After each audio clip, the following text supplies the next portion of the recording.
Hello there everyone and welcome back to Better Than Starting Manned. We are here in the Space Center and I'm examining the revised, my first experimental Munar shot. This is on the advice of Mitko, who posted on not this previous episode but the one before that about thinking that this 5-engine configuration could still actually achieve orbit. So, I mean, it's cheaper. It's definitely a cheaper ship to fly than the alternative, so I'd rather, prefer to fly it. At least I think it's a cheaper ship. This one costs $40,000. And let's just have a look. Just give me values. Yes, it does. And the comparable Mark 1, $41,000. So the prices are almost the same. So, but on the other hand, so he said 8 tons of rocket fuel on the bottom stage. Well, these two engines make it 9 tons. I hope that's what you were thinking. 4.5, 2.25, 1.125. I don't know, maybe, I don't know. There might be a way to get an 8-ton shot out of this, but I figure the 9-ton one and then 6 tons is a medium, 2.25 plus 4.5, which comes out to almost 7, but I think that's going to be what he was shooting for. So then on the advice of Sean Patterson and John Larson, they had some discussions about the Delta V. I've added a small fuel tank and a probe core to the stage so I can deorbit this middle stage if it winds up stuck in orbit. And just for confirmation, the uppermost stage is just I threw some antennas on there, and I guess that threw it just a titch over. All right. Let's get rid of the antennas. They were just a thought. Just under 10 tons, so it's almost exactly the same weight as the payload that I put into orbit with the this upper stage is almost exactly the same weight as the orbital payload I made. So we're going to try this one first, and I will declare this to be, I'm not going to say a full experimental shot, but definitely if this doesn't make it to orbit, I am going to revert to launch. I don't want to spend my evening trying to recover, trying to get another $50,000 to make up for the cost of failing this one. Also, I snagged the Munar Explore the Moon contract, which is a 4-part contract. It looks like all those parts can be accomplished on separate missions. And the one that we'll be accomplishing today will be the lowest value one, which is to return some science from the moon. So that said, throttle at 50%. We are going to launch this beast and see what happens. In 3, 2, 1. Ooh. All right. Give it a little more juice here, because we definitely need to get as much value out of these boosters as possible. In fact, we'll just full throttle these because they're obviously just barelying.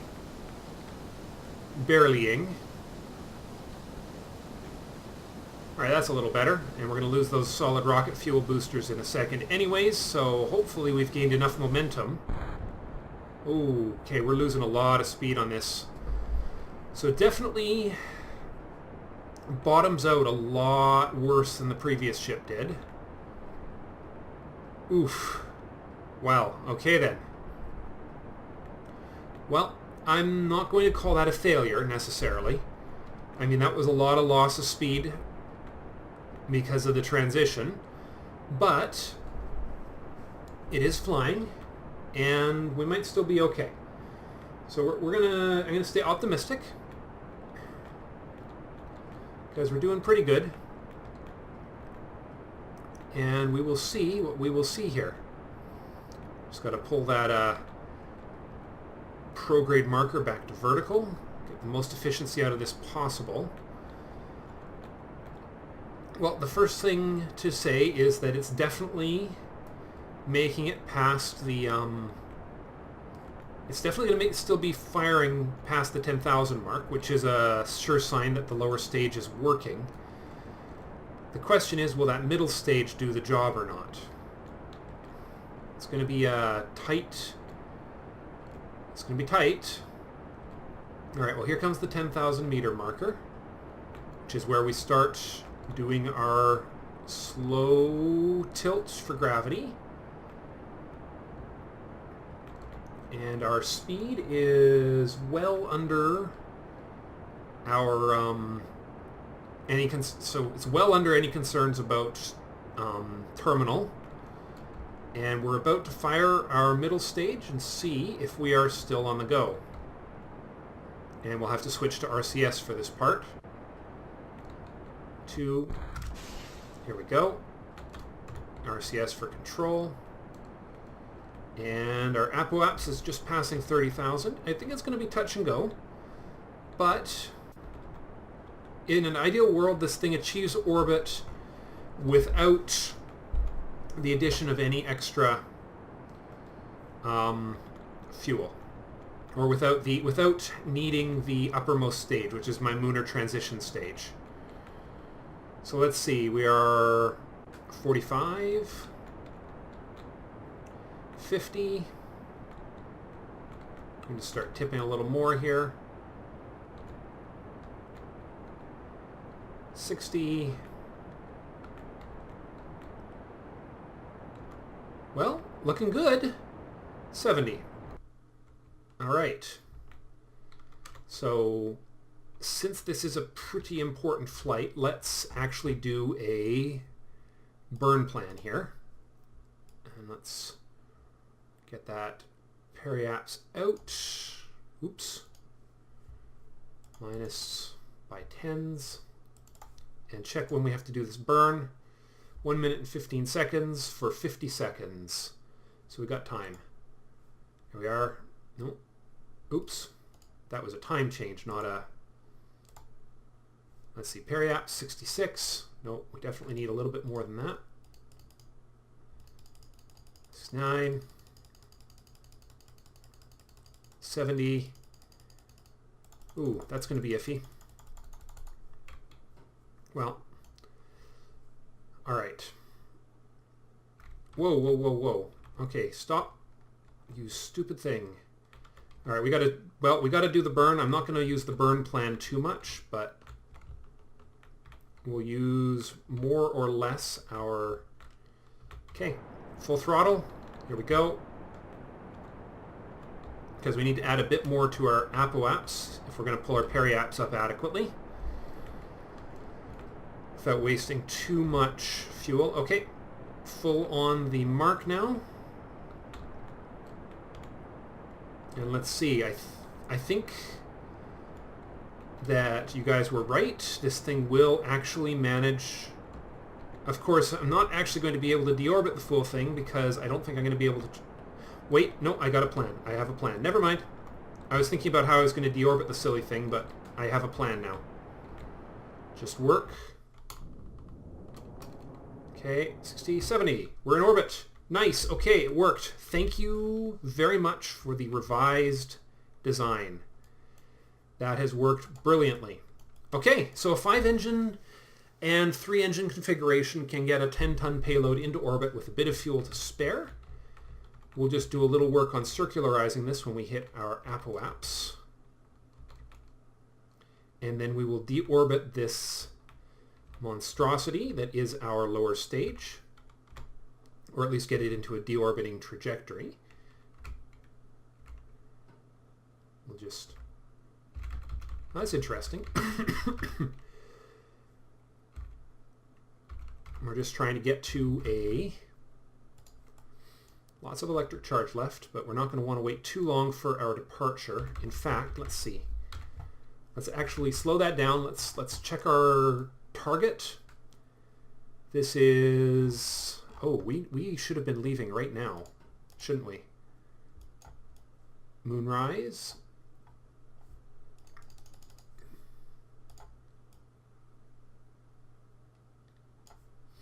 Set as target. Oh, that's why we're not hitting it. Okay, timing. All right, then we obviously have to wait. No, we need to use less fuel and leave a little later. No, we need to leave sooner, which means we actually need... All right. We need to go one orbit further.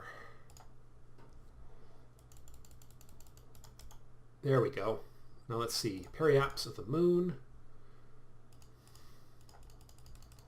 Let's see. So that is a free return right now, but that's a very high periapse for what we're doing.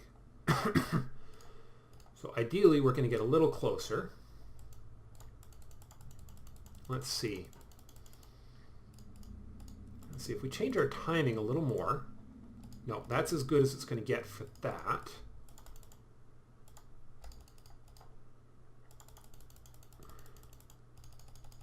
Let's see. All right, I'm just going to slap a quick save down just in case something goes horribly, horribly wrong. Okay, so that's not getting me any closer. Let's see, what about a little radio? I just want to make sure I don't wind up flying through the atmosphere, which would really suck. Okay. Oh, okay, hold on.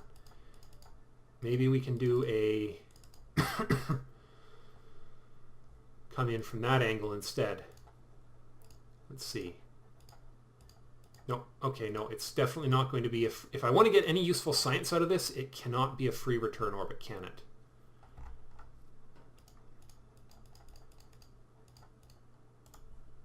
Yeah, see, that's getting...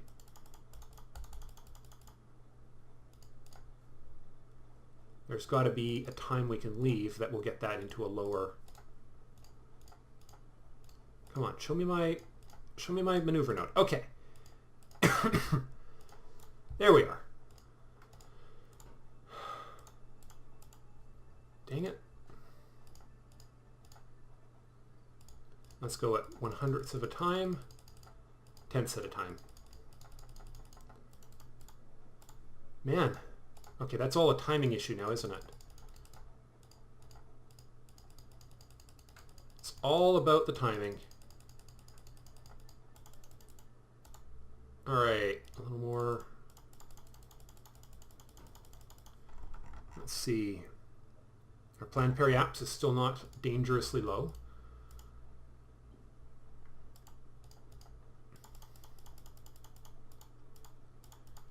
But I mean, that is not even remotely a free return orbit. Let's just be honest about that. But did I overshoot? I think I'm overshooting, aren't I? Well, dang it.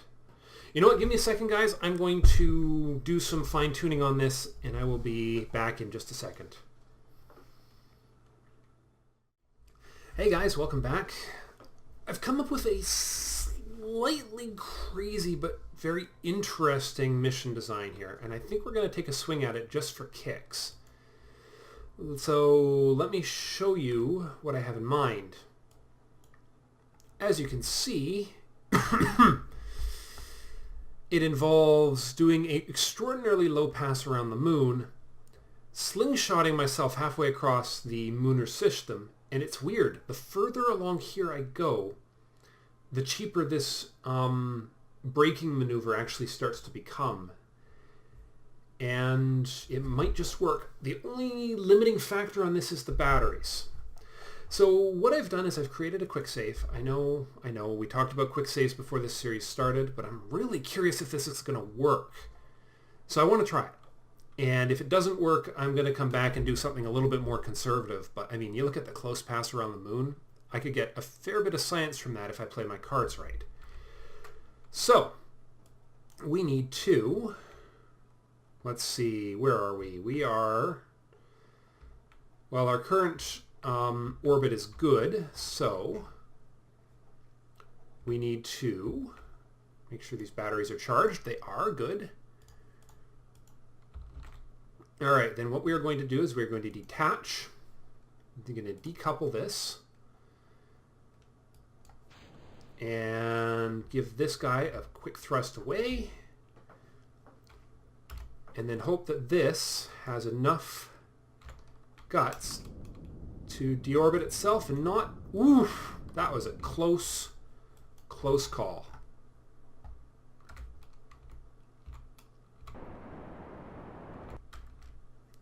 that'll hit the ground.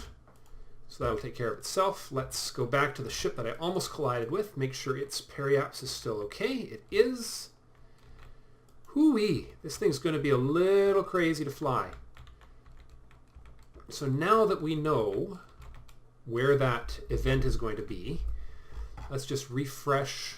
It may actually take a lot less fuel. Oh, okay. So it's adjusted that a little. I don't want to go that low. 8 kilometers is starting to get uncomfortably low. Let's see. Nope. Other way. 8460, 8778. There we go. 10 kilometers. And that has increased that, interestingly enough, which means we need to adjust this node a little, which is not surprising. But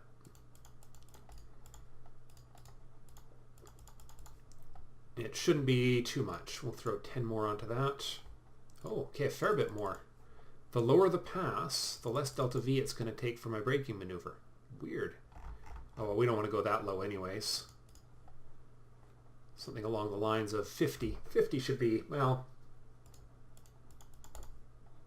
45. 47. Okay. That's not exactly what's going to happen anyways, so we're not going to worry about it too much. All right, let's just drift our way back here, fine tune, and then we will use the glory of time warp to clean this up. Okay, so 17 minutes. I have no idea how powerful this engine is, but in my experience is about a 3-minute burn, so we'll burn at T-minus 2 minutes. And hope for the best.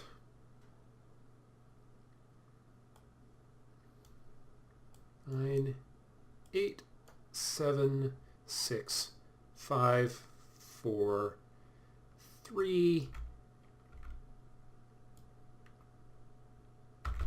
Good enough. Good enough. A target on target. Full throttle the engine. Whoa. Activate engine. Now that we actually have a time. Oh, perfect. All right, on target. Okay, here we go. And let's just hope that this thing cooperates the way I had planned. So 2-minute and 21-second burn. Okay, I was a little off, which is okay because my activation time was a little off too. So it actually will work out to be just about exactly where I like to burn. Ooh, overheating a little. That's interesting. We're using a fair chunk of monopropellant for this, aren't we? So yeah, so this is a hypothetical slingshot attempt. And in all honesty, the electric charge is going to be the bigger limiting factor than the fuel, I think. But since we're not using any electric charge for... excuse me, for the actual transmission of science, those batteries should go a lot further than they would otherwise. I wonder if it would have been sensible to put a thrust-limited TV T30 engine on here instead, an LVT30, because it actually has the benefit of a alternator. So what we're going to do, if I recall correctly, we've got hopefully all these guys on hotkeys, if all went according to plan. It looks like we're going to have lots of fuel left for the return burn.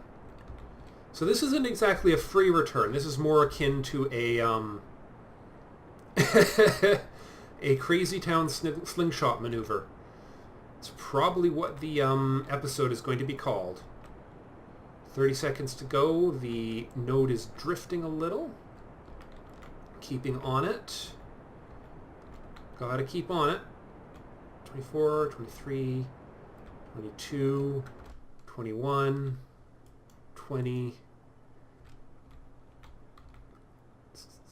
13, 12, 11, 10, 9, 8, 7, 6, 5, 4, 3, 2, One. A little further. A little further. Come on. Here it comes. 3. We're just overshooting the plan just a little, but that's okay. I think we're still going to be pretty close to our original plan. 9, 7, 6, 5, 4. Oh yeah, we're dropping nicely.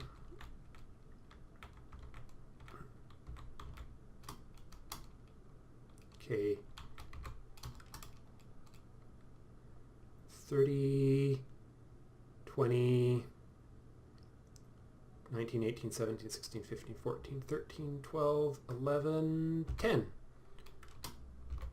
Okay. All right.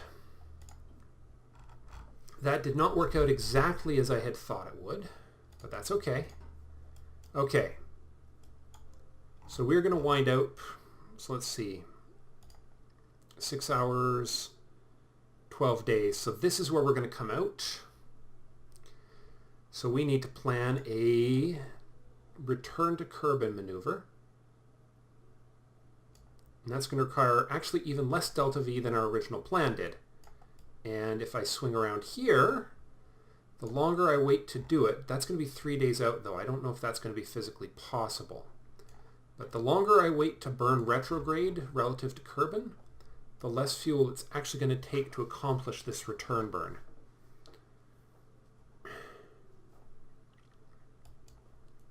All right, let's just delete that node and let's just do that one more time. Okay. Yeah, 111. And the later I go, the cheaper it gets.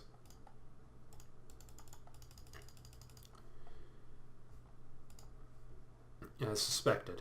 Okay, so that's 12 hours out. I might have enough, because we're going to be at the moon in 4 hours, which should be plenty of time. All right, so we're going to, I've got 2 quick saves reserved, so we're just going to do a standard quick save for this one. Science alert should let us know when we start getting into the territory where interesting things are happening. In the meantime, I'm going to time warp to our SOI change and hope for the best. Here we go.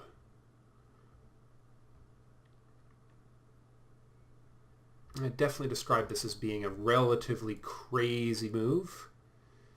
Okay, and this moment is, we want to stop when we're a few minutes away from that, because as we've discovered in Better Than Starting Man, crossing this boundary is a weird exercise in weirdness if you're time warping. It may explain quite a few of the weird issues I've had in my previous series. 3, 2, 1...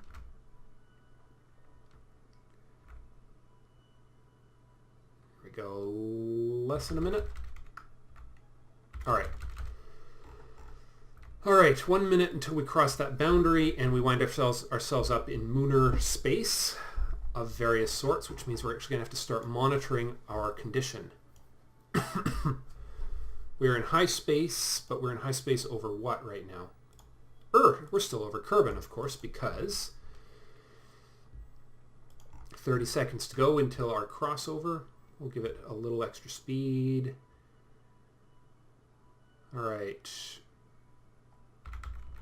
Normal speed, 10 seconds to go. 9, 8, and here we go. 11,000 periapsis.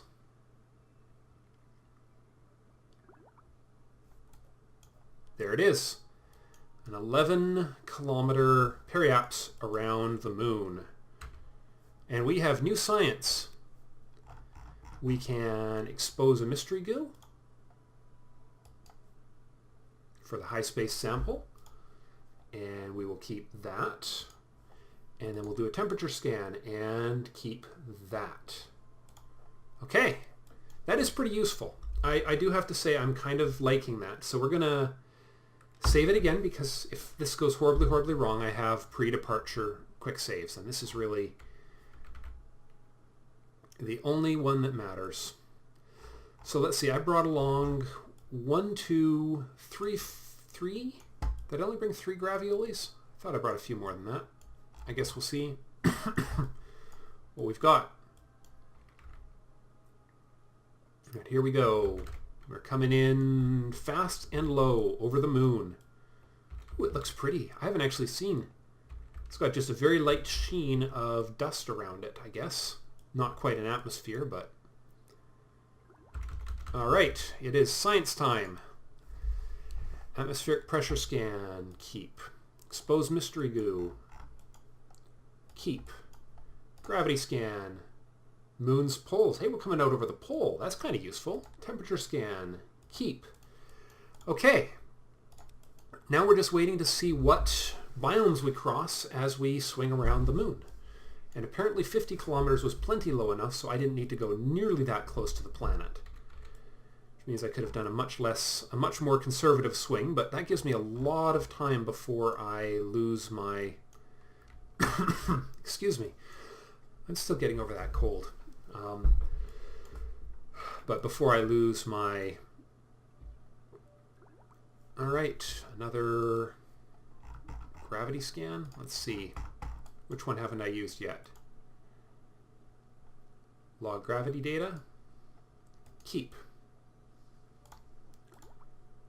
Oh, and we're over, what are we over now? One last gravity scan. Keep that. Hold on, which... I should check. What do we have? Review. We have pull. Oh, hold on. Review data. Pull science. Okay, maybe all three of these are the same.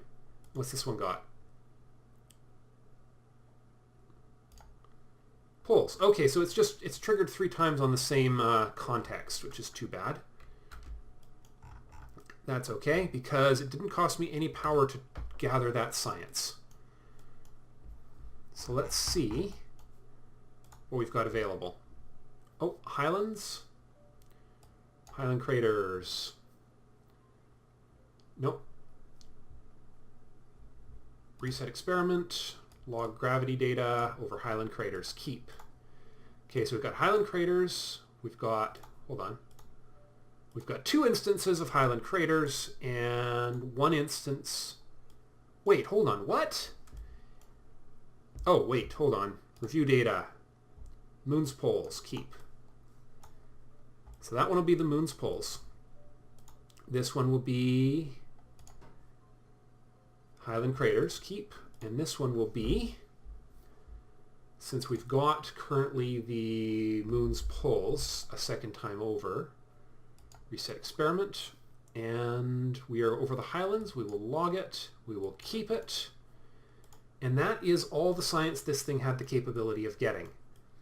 If I had squeezed a few more gravioli detectors on here, that probably would have been a good bet, but under the circumstances, I think I will content myself with what we've gotten. So we've used up just around half of our battery power. The goal will be to have this thing oriented properly for reentry with any luck. Going to be a bit iffy, but should be able to plan that. Let's just hope we can get out of the Munar SOI. Let's see, how much time do you think we got left? 1 hour for Munar escape. Should be okay. That's lasted, so we've used just about half the battery power in 4 hours, so it should be 4 more hours. So we will not make it that far, which means we're going to have to do a slightly higher powered. We're going to make it about, so it's going to be an expensive one, which is too bad. But hopefully we've got the fuel for it. Do it 10 at a time. Periapt of, we'll go with 40, 35. 35 should do. Okay. Unfortunately, that has us quite a bit out from Kerbal, but I think as far as plans go, that will work, because that will get us home relatively fast. All right, quick saving. We've got lots of science. Now we need to find out if we can get this beast home. Here we go, back out into space. Our departure is 1 hour away.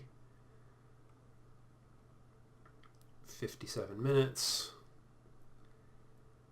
52 minutes.